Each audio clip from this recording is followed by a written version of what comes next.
میرے ابو کی کافی زمینیں تھیں جس کی وجہ سے ہمارے گھر کا نظام بہت اچھا چل رہا تھا۔ زمینوں سے ہمیں خوب ساری آمدنی ہو جاتی تھی اور ہم خوش و خرم زندگی گزار رہے تھے۔ اچانک ہماری زندگی میں ہلچل مچ گئی۔ ابو کار ایکسیڈنٹ ہو گیا اور وہ جان بحق ہو گئے۔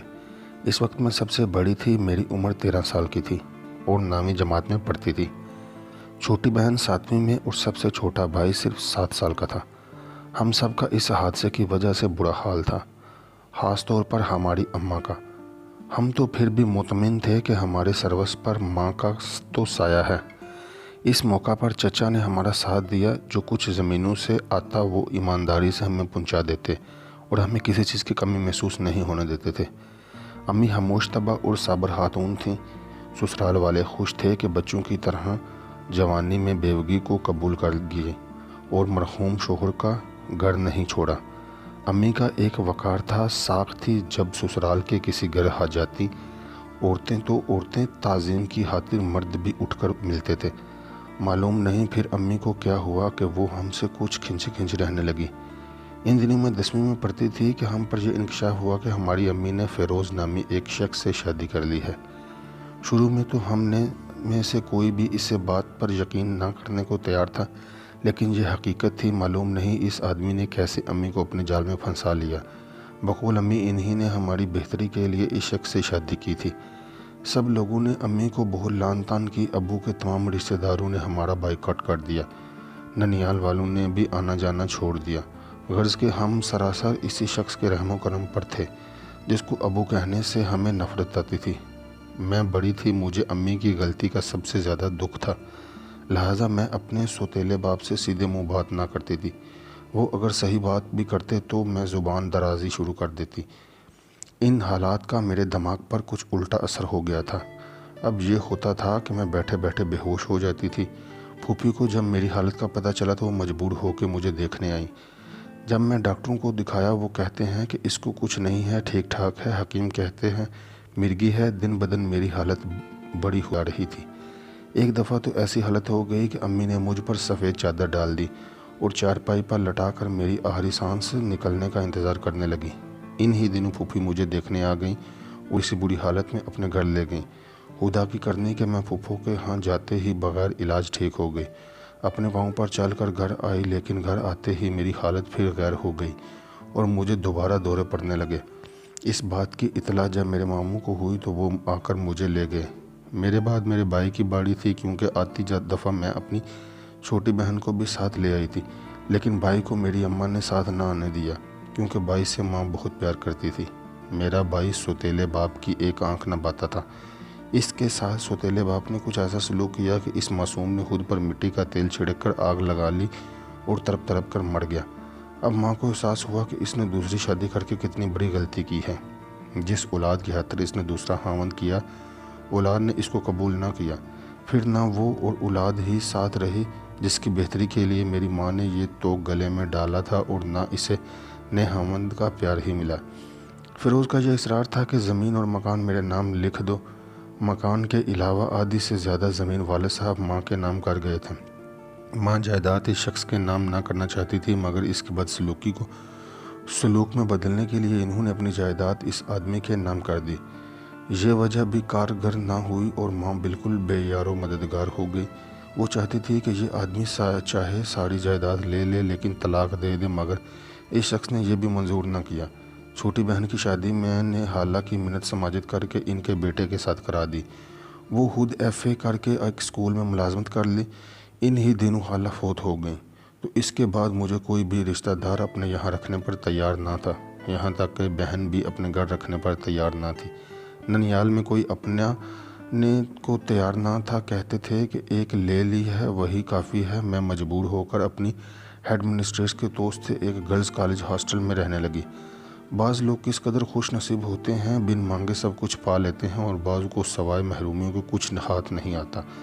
حالانکہ جیون بھر وہ دکھوں کی خاردار راہوں پر چلتے رہتے ہیں، سدا منزل کے متلاشی رہتے ہیں۔ اسی تلاش میں ان کے پاؤں کیا روح تک زخمی ہو جاتی ہے۔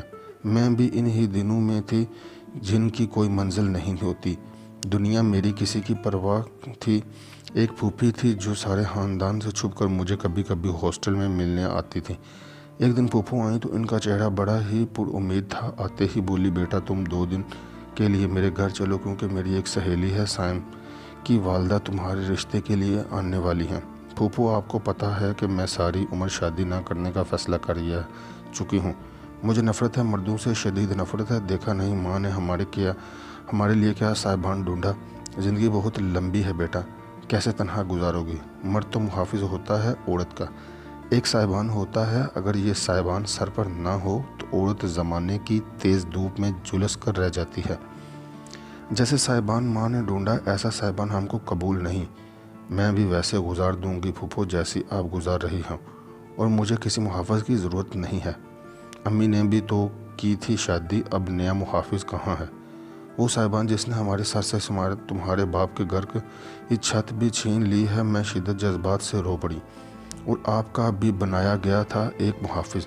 میں نے پھوپھو جان کو یاد دلایا، پھر پوچھا کہاں ہے وہ محافظ، وہ صاحبان؟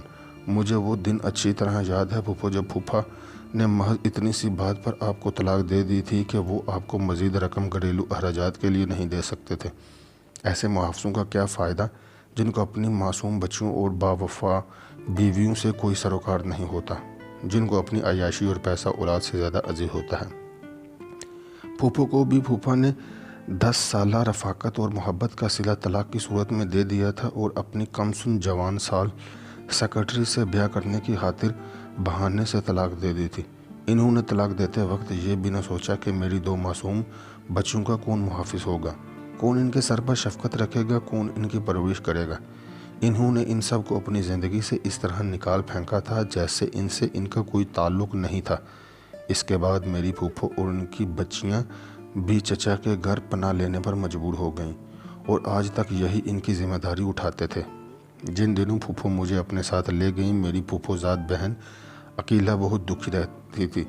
مجھ سے کہنے لگی، عارفہ اگر کبھی مجھے ابا جان زندگی کے کسی موڑ پر مل جائیں تو میں ان سے یہ ضرور پوچھوں گی کہ ناراضگی اور اختلافات تھا، اگر تھا تو امی سے تھا، لیکن ہمارا کیا قصور تھا؟ کیا بگاڑا تھا ہم نے آپ کا، جس کی آپ نے یہ سزا کی دی کہ میرے سر سے صاحبان ہی چھین لیا؟ دراصل وہ مجھے یہ سمجھا رہی تھی کہ تم تو سوتیلے باپ کی ستم ظریفی سے رو رہی ہو، ہمیں دیکھو ہم سگے باپ کی سنگ دلی کا نشانہ بن گئے ہیں۔ تبھی مجھے اور بھی زیادہ مرد حضرات سے نفرت محسوس ہوئی۔ تب میں نے فیصلہ کیا کہ پھوپھو جان میں ہرگز شادی نہیں کروں گی۔ سب مرد ایک جیسے نہیں ہوتے بیٹی سائم، بہت اچھا لڑکا ہے، تم مان جاؤ۔ میری بچیاں اپنے ماموں کے سائے میں ہیں، ان کے رشتے کہیں نہ کہیں ہو ہی جائیں گے، لیکن تم تنہا رہتی ہو اور تمہارا رشتہ ہونا بے حد مشکل ہے۔ وہ دیر تک مجھے سمجھاتی رہی کہ تم نے مرد کا صرف ایک روح دیکھا ہے، مان جاؤ۔ میری بچی پھوپھو نے منت سماجت کی تو میں ان کی خوشی کی خاطر میں مجبور ہو کر ان کے ساتھ چچا کے گھر آ گئی۔ اگلے دن سائم کی امی آئیں، مجھے دیکھا اور پسند کر لیا۔ پھر شادی کی تیاریاں زور و شور سے ہونے لگیں۔ وہ اپنے والدین کا اکلوتا بیٹا تھا۔ وہ دن بھی آ گیا جب چچا اور پھوپھو نے سمجھانے پر میں دلہن بنی اور رخصت ہو کر سائم کے گھر چلی گئی۔ آج ہمیں بے تحاشا یاد آ رہی تھی اور آنسو بل بل کر میری آنکھوں سے گرے تھے۔ کاش اس وقت وہ مجھے دلہن بنا ہوا دیکھتی، اپنے ہاتھوں سے رخصت کرتی، لیکن میں تو تھی ہی بد نصیب کہ ایسے اہم موقع پر نہ باپ کا ہاتھ تھا، نہ سر پر نہ ماں کی دعائیں لے سکی تھی۔ شادی کے بعد چند ہفتے تو سیر و تفریح میں گزر گئے۔ پہلی بار خوشی اور سکون کی ایک جھلک دیکھی تھی۔ سائم واقعی بہت اچھا شوہر ثابت ہوا تھا۔ ساس، نند، سسر سبھی حسن سلوک سے پیش آ رہے تھے۔ اتنی خوشی مل جانے کے باوجود ماضی کی اداسی اب بھی کسی کی وقت مجھ پر اچانک یلغار کر دیتی۔ تب میں دکھی ہو جاتی اور ان لمحات کو بلانے کے لیے ایسے گانے سنتی، اور یہی ایک بات میرے شوہر کو ناگوار گزرتی تھی۔ وہ کہتے تھے کہ عارفہ تم یہ غمگین گانے کیوں سنتی ہو؟ جب خوشیوں سے بڑی زندگی مل رہی ہے اور میں بھی تمہارا ہوں تو پھر زندگی بھر پر خوشیوں بڑے گیت سنو۔ جب بھی وہ مجھ سے یہ شکوہ کرتے تو میں یہی جواب دیتی کہ مجھے یہ المیہ گانے اچھے لگتے ہیں، ان سے میرے دل کو سکون ملتا ہے۔ تو وہ چپ ہو جاتے۔ اس منحوس دن بھی سائم دفتر سے واپس آئے تو بہت الجھے ہوئے تھے۔ آفس میں کام بہت تھا اور طبیعت بھی کچھ ٹھیک نہیں تھی۔ میں کام وغیرہ سے فارغ ہونے کے بعد اپنی پسند کے گیت سن رہی تھی۔ جب وہ آئے میں آنکھیں موندے لیٹی تھی اور ایسی گم تھی کہ مجھے ان کے آنے کا ذرا بھی احساس نہ ہوا۔ گانے کے بول میرے کانوں میں رس گھول رہے تھے۔ کیا بکواس ہے، سیم نے جھنجھلا کر کیسٹ نکال دیا۔ 1000 بار کہا ہے کہ مت سنا کر ایسے گانے، مگر تمہیں کب میری باتوں کی پرواہ ہے؟ نہ جانے کون سا دکھ ہے تمہیں، کون جدا ہو گیا ہے تم سے جس کی یادوں میں اس قدر درد بڑے گانے سنتی ہو۔ میں ان کی انجانے خدشوں پر حیران تھی۔ یہ کیا کہہ رہے ہیں، کیا سوچتے ہیں جب میں اپنی پسند کے گانے سنتی ہوں؟ حالانکہ میرا ماضی تو بے داغ آئینے کی مانند شفاف تھا، اور اس پر کبھی کسی مرد کا نام تو کیا شبیہ تک نہ پڑی تھی، اور وہ تھے کہ آج آپے سے باہر ہو کر چلا رہے تھے۔ آج اس مرد کا باطن بھی ظاہر ہو گیا تھا جس کو میں اپنا پیارا دوست، جیون ساتھی اور اچھا انسان سمجھتی تھی۔ سیم کہہ رہا تھا کہ عارفہ تمہیں خود کو میری خواہشات کے مطابق بدلنا ہوگا۔ اگر ایسا نہیں کر سکتی تو چلی جاؤ میرے گھر سے۔ میں قطعی یہ برداشت نہیں کر سکتا کہ تم میرے علاوہ کسی کے بارے میں سوچو، کسی بچھڑے ہوئے کی یاد میں دن رات مجھ سے چھپ چھپ کر ان کے اپنے ماضی کی یاد کرنے کے لیے ہر وقت المیہ گانے سنتی رہو۔ وہ یہ کہہ کر چلا گیا اور میں سن بیٹھی رہی۔ اور اس کو کیا ہو گیا ہے؟ میرے تو وہم و گمان میں بھی نہیں تھا کہ میرا خاوند، میرا محافظ، میرا سائبان مجھ پر اس قدر گھٹیا الزامات بھی لگا سکتا ہے۔ میں نے خدا گواہ ہے اپنی خاوند کو دل کی گہرائیوں سے چاہا تھا، اسی لیے پوجا کرتی تھی۔ میرے دل میں تو صرف اور صرف سیم کی تصور آویزاں تھی، کیونکہ اب وہی میرا سب کچھ تھا۔ اپنے حقیقی والد کے بعد میں نے صرف سیم کا ہی پیار دیکھا تھا، اسی پر اعتبار کیا تھا۔ میرا تو اعتبار تھا وہ۔ مجھے مرد ذات سے جو نفرت تھی وہ سیم سے شادی کے بعد ختم ہو چکی تھی۔ اس کا المیہ گانے سننے سے کوئی تعلق نہ تھا، یہ تو میرا مزاج بن چکا تھا۔ میں یہ بھول گئی تھی کہ سیم بھی ایک مرد ہے، کہ وہ بھی عورت پر جب چاہے جیسا الزام لگا دے، کوئی اسے پوچھنے والا نہیں۔ کاش سیم تم نہ کہتے یہ سب کچھ، تو میں پہلے دردوں چلی تو تم نے تو یہ تک نہ پوچھا کہ عارفہ آخر تمہیں دکھ کیا ہے جو تم یہ گانے سنتی ہو۔ میرا تو ایسا مزاج بن گیا تھا کہ والد صاحب کے کار کے حادثے میں فوت ہو جانے کے بعد سے حالات کی تلخی کے سبب میں یہ گانے کسی بچھڑے ہوئے محبوب کے عشق میں نہیں سنتی تھی، مگر ہاں اپنے افسردہ دل کو بہلانے کے لیے المیہ گیت سنتی تھی۔ مگر مجھ سے پوچھنے کی ضرورت بھی کیا تھی؟ میرے دکھوں سے آخر تمہارا کیا واسطہ تھا؟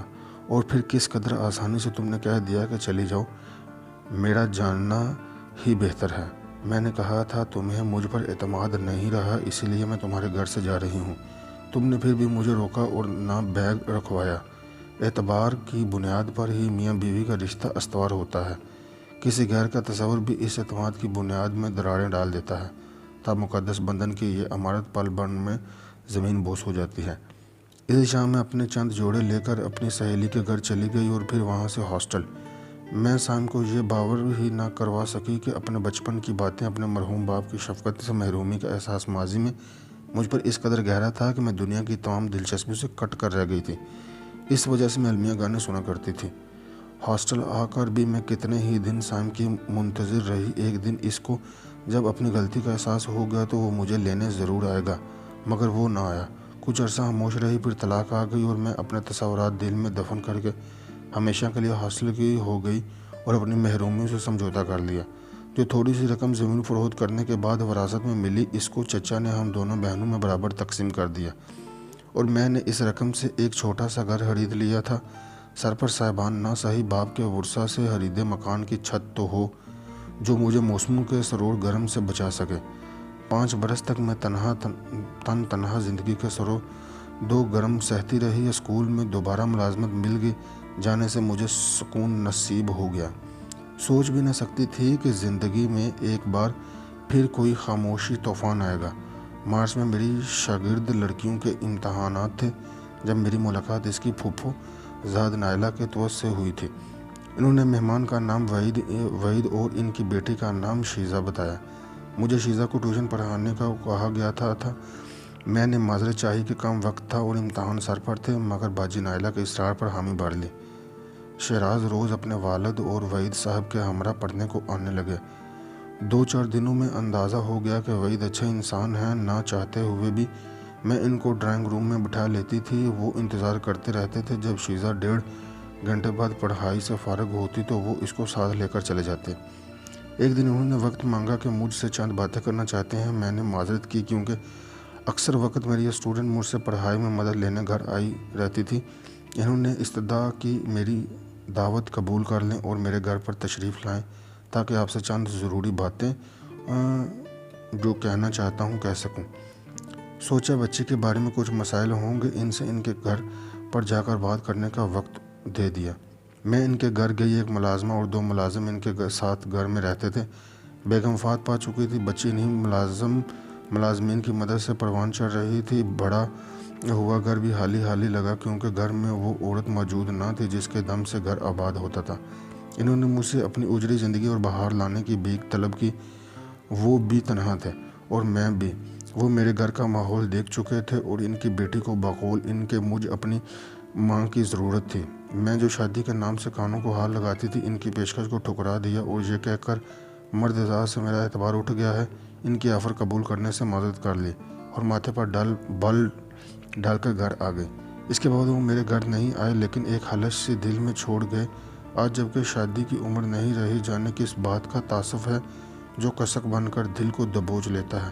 شاید آنے والے بڑھاپے میں مزید تنہائی کا خوف یا اولاد سے محرومی کا احساس یا پھر نہیں جانتی اس جذبے کو کس شے کا نام دوں، لیکن کبھی کبھی لگتا ہے کہ ایک بار بہار نے دستک دی تو مگر میں نے اس کو اپنی بے وفائی کی وجہ سے کھو دیا۔ خبر اگر میں وعید پر اعتبار کر کے گھر بسا لیتی اور شیزہ کو ممتا کا پیار دیتی تو خدا نے مجھے ماں کے درجہ پر فائز کر دیتا۔ یہ خلش آج بھی ہے۔ نون، کوئٹہ۔